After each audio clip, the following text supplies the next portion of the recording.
Hoy vamos a revisar un tema importante que es diabetes mellitus tipo 2.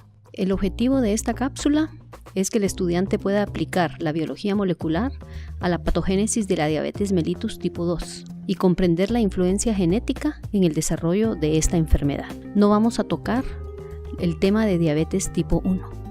Si vamos a la clasificación de diabetes mellitus publicada por la Asociación Americana de Diabetes en 1997, vemos que es una clasificación muy amplia y compleja.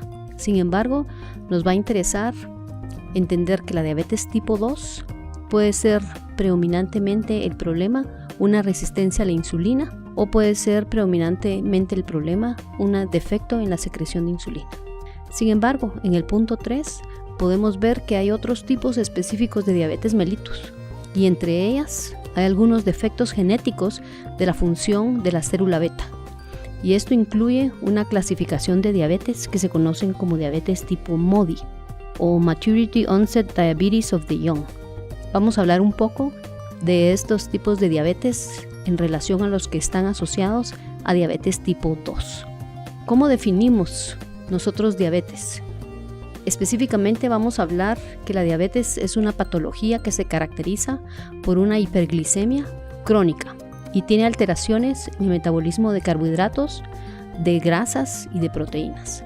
Es responsable de hasta un 97% de todos los pacientes diabéticos y los defectos pueden ser ya sea de secreción de insulina, es decir, una disfunción de la célula beta, o un defecto en la acción de la insulina. Y esto consiste en una resistencia a la insulina, aunque vamos a ver que muchos pacientes tienen patología en ambos sistemas. También se asocia a una gran variedad de complicaciones, tanto micro y macrovasculares, que son muy serias. Cuando hablamos de la fisiopatología de la diabetes tipo 2, necesitamos entender que es una fisiopatología complicada, porque los pacientes se presentan con diversos grados de resistencia o de deficiencia a la insulina.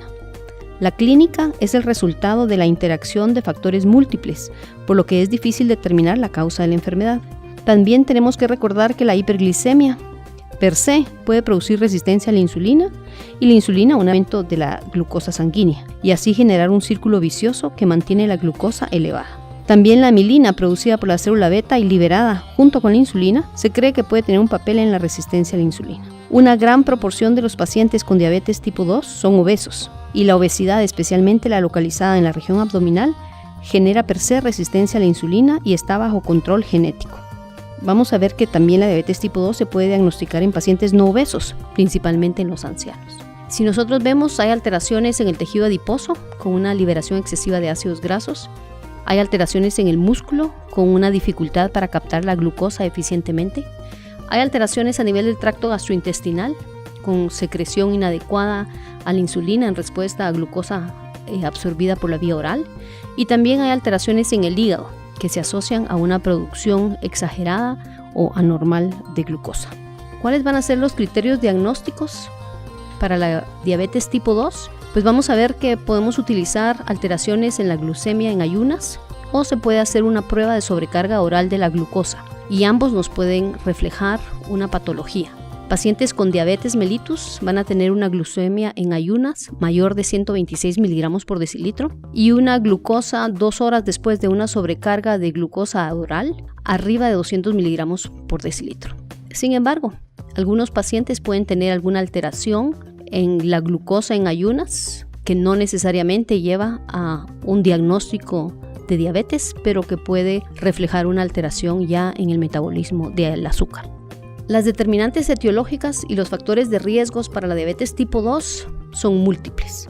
Entre ellos encontramos factores genéticos, que tienen marcadores genéticos, una historia familiar. Vamos a ahondar un poquito en estos factores genéticos.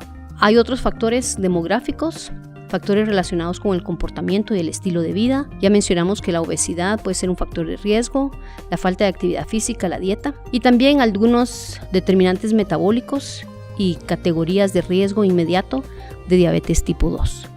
Si nosotros tratamos de entender que la diabetes es una enfermedad que tiene una herencia claramente poligénica, lo que significa que es necesaria la presencia de varias anomalías genéticas para que aparezca. En su historia natural, no debemos confundir entre aquellas determinantes genéticas diabetogénicas que son esenciales, que son específicos de diabetes, pero no suficientes por sí solos para generar la enfermedad. Por ejemplo, genes que determinan defectos en la sensibilidad a la insulina y genes que determinan defectos en la secreción de insulina. Y aquellos determinantes genéticos relacionados con la diabetes no esenciales, no específicos, pero que sí se pueden asociar a la enfermedad. Algunas observaciones han demostrado la influencia de la genética en el desarrollo de la diabetes mellitus, y estas incluyen: 1. Que hay una prevalencia de diabetes tipo 2 que varía significativamente entre grupos étnicos distintos, aunque estos compartan un mismo ambiente. Por ejemplo, diabetes tipo 2 es de 2 a 6 veces más prevalente en afroamericanos, en americanos nativos en Estados Unidos o indios de la raza Pima, y en hispanoamericanos que en los blancos que viven en Estados Unidos. También podemos mencionar que el 39% de los pacientes diabéticos tienen por lo menos un progenitor que es diabético. También entre gemelos homocigotos se ha demostrado que el 90% de los gemelos que al principio no están afectados por la enfermedad, eventualmente desarrollan diabetes. Los parientes en primer grado de pacientes con diabetes tipo 2 frecuentemente tienen alterado el metabolismo no oxidativo de la glucosa, que es un indicador de resistencia a la insulina. Y esto ocurre mucho antes de que desarrollen diabetes tipo 2. También estos pacientes pueden manifestar disfunción de la célula beta.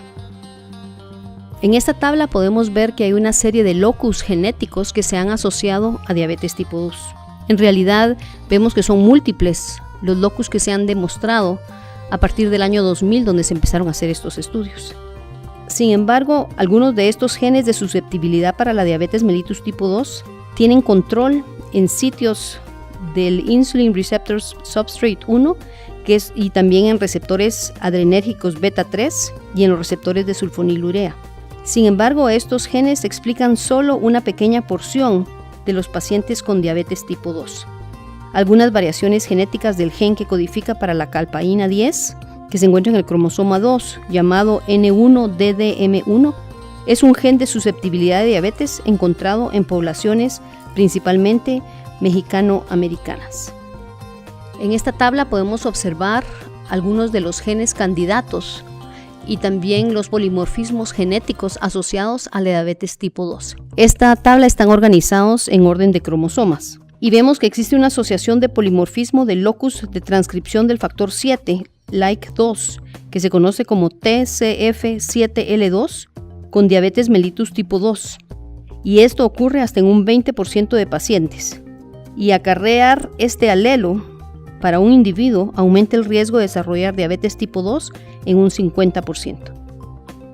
Esta variante de genotipo predispone a desarrollar diabetes tipo 2 y se asocia a una disminución en la liberación de insulina por la célula beta en respuesta a una dosis de glucosa oral o una dosis de glucosa por la vía intravenosa.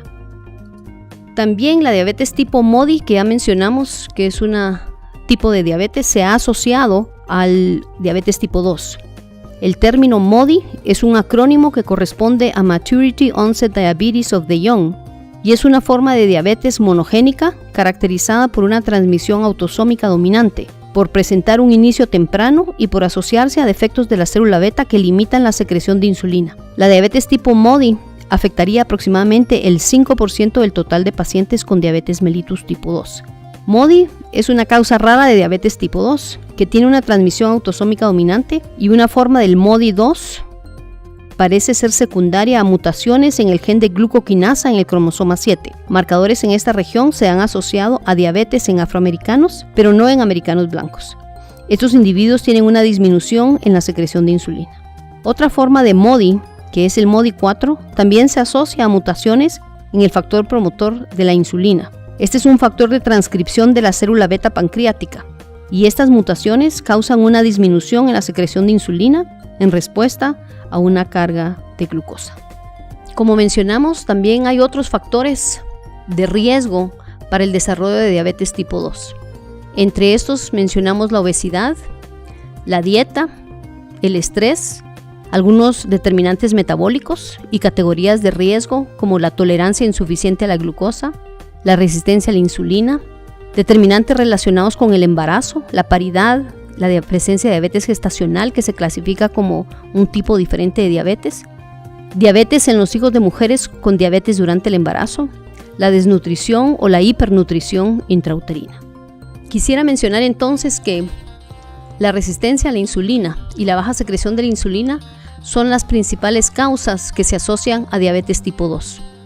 Vamos a ver que hasta el 50%, por arriba del 50% de pacientes diabéticos tienen alteraciones en ambos, mientras que el 15% tienen solamente alteraciones en la secreción de insulina y un 28.7% tienen alteraciones solamente en la resistencia a la insulina. Solo hay 1.5% de los pacientes con diabetes tipo 2 que no tienen ninguna alteración, ni en la resistencia ni en la secreción a insulina.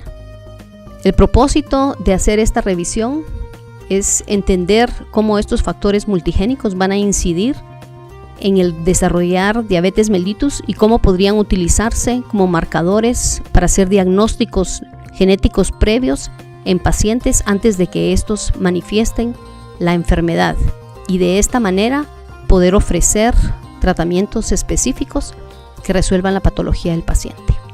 En la próxima cápsula profundizaremos más respecto al tema de resistencia a la insulina.